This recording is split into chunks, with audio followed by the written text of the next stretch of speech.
একসময় ভারত চীন সম্পর্ক বলতে মানুষ ভাবত সীমান্ত সংঘাত, গালওয়ান উপত্যকার রক্তাক্ত রাত আর সামরিক উত্তেজনা। সেদিনও চীনের যুদ্ধ বিমানের সহায়তায় পাকিস্তান ভারতের রাফায়েল যুদ্ধ বিমান ভূপাতিত করেছিল। সবাই ধরে নিয়েছিল ভারত চীনের সম্পর্ক তলানিতে গিয়ে ঠেকেছে। কিন্তু বিশ্ব রাজনীতির রণকৌশল এখন বদলে গেছে। যে দুই দেশকে শত্রু বলা হতো, আজ তারা কাঁধে কাঁধ মিলিয়ে এগোচ্ছে। আর সেই অক্ষ শক্তির নেতৃত্বে বসে আছেন রাশিয়ার ভ্লাদিমির পুতিন। নতুন শক্তি খেলায় পাশে দাঁড়িয়েছে ইরানও, আর মধ্য এশিয়ার দেশগুলোও একে একে যোগ দিচ্ছে এই জোটে। চীনের তিয়ানজিনে শুরু হওয়া সাংহাই কোঅপারেশন অর্গানাইজেশন অর্থাৎ এসসিওর 2 দিনের সম্মেলন যেন এই শক্তি পরিবর্তনের প্রতীক হয়ে দাঁড়িয়েছে। ভারতীয় প্রধানমন্ত্রী নরেন্দ্র মোদীর 6 বছর পর বেইজিং সফর, রাশিয়ার প্রেসিডেন্ট ভ্লাদিমির পুতিনের উপস্থিতি, ইরানের প্রেসিডেন্ট মাসুদ পেজেশকিয়ান সহ 20টির বেশি রাষ্ট্র ও সরকার প্রধানের অংশগ্রহণ সবকিছু মিলে স্পষ্ট বার্তা দিচ্ছে যুক্তরাষ্ট্রের নেতৃত্বে একমেরু বিশ্ব ব্যবস্থা ভেঙে পড়ছে। দক্ষিণ গোলার্ধের দেশগুলো একত্রিত হয়ে নতুন শক্তির ভারসাম্য তৈরি করছে।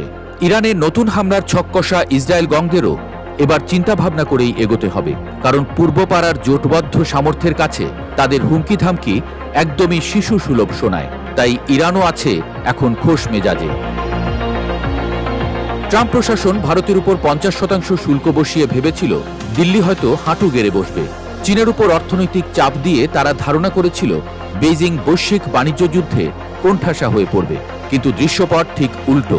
ট্রাম্পের আগ্রাসী শুল্ক নীতি বরং দিল্লি বেইজিং সম্পর্ক ঘনিষ্ঠ করার সেতুবন্ধন তৈরি করেছে।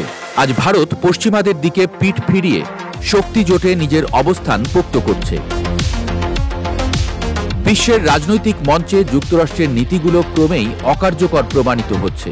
ইউক্রেনে যুদ্ধ থামাতে ব্যর্থতা, গাজায় ইসরায়েলের গণহত্যা থামানোর বদলে সমর্থন, দক্ষিণ এশিয়ায় সামরিক হস্তক্ষেপের চেষ্টা, সব মিলিয়ে পশ্চিমাদের দ্বিচারিতা আজ স্পষ্ট। ঠিক এমন সময় চীন, ভারত, রাশিয়া, ইরান জোট শক্তির নতুন সংজ্ঞা তৈরি করছে। পশ্চিমা চাপের জবাবে তারা দেখিয়ে দিচ্ছে অর্থনীতি, প্রযুক্তি ও সামরিক সক্ষমতায় এশিয়া আর কোনো দ্বিতীয় শ্রেণীর খেলোয়াড় নয়। এসসিও এখন একটি আঞ্চলিক নিরাপত্তা সংগঠন নয়, এটি হয়ে উঠছে পশ্চিমাদের আধিপত্যের বিরুদ্ধে পাল্টা শক্তি। মধ্য এশিয়ার দেশগুলো নিরাপত্তা ও অর্থনৈতিক স্বার্থে চীনের সঙ্গে যুক্ত হয়েছে। ইরান যুক্তরাষ্ট্রের নিষেধাজ্ঞাকে বৃদ্ধাঙ্গুলি দেখিয়ে নিজের ভূরাজনৈতিক অবস্থান আরও শক্ত করেছে। রাশিয়া যুদ্ধক্ষেত্র প্রমাণ করছে পশ্চিমাদের চাপ তাকে ভাঙতে পারছে না। আর ভারত, যাকে পশ্চিমারা দীর্ঘদিন নিজেদের শিবিরে রাখতে চেয়েছিল, এবার চোখে চোখ রেখে জানিয়ে দিচ্ছে তারা স্বাধীন শক্তি হিসেবে নিজেদের পথ বেছে নেবে। তিয়ানজিন সম্মেলনে 20টির বেশি দেশ, জাতিসংঘ মহাসচিব ও আসিয়ানের শীর্ষ নেতাদের উপস্থিতি এই বার্তাই দিচ্ছে বিশ্ব এখন বহু মেরুকরণের যুগে প্রবেশ করেছে। পশ্চিমাদের পুরনো দম্ভ ভেঙে নতুন শক্তির জোট বিশ্ব শক্তির ভারসাম্য বদলে দিচ্ছে। এশিয়া আর শুধু বাজার নয়, এটি এখন শক্তির কেন্দ্র। চীন, ভারত, রাশিয়া, ইরানের নেতৃত্বাধীন এই অক্ষ শক্তি দেখিয়ে দিচ্ছে পশ্চিমাদের যুগ শেষ, বিশ্ব শক্তি এখন নতুন হাতে। তিয়ানজিন থেকে ছড়িয়ে পড়ছে এক নতুন ভূরাজনৈতিক বার্তা, আর তা হল যুক্তরাষ্ট্র নেতৃত্বাধীন বিশ্ব ব্যবস্থা একপাক্ষিকতার ফাঁদে আটকে পড়েছে, আর পূর্ব থেকে উঠছে নতুন শক্তির সূর্য। এমনটাই বলছেন বিশ্লেষকরা।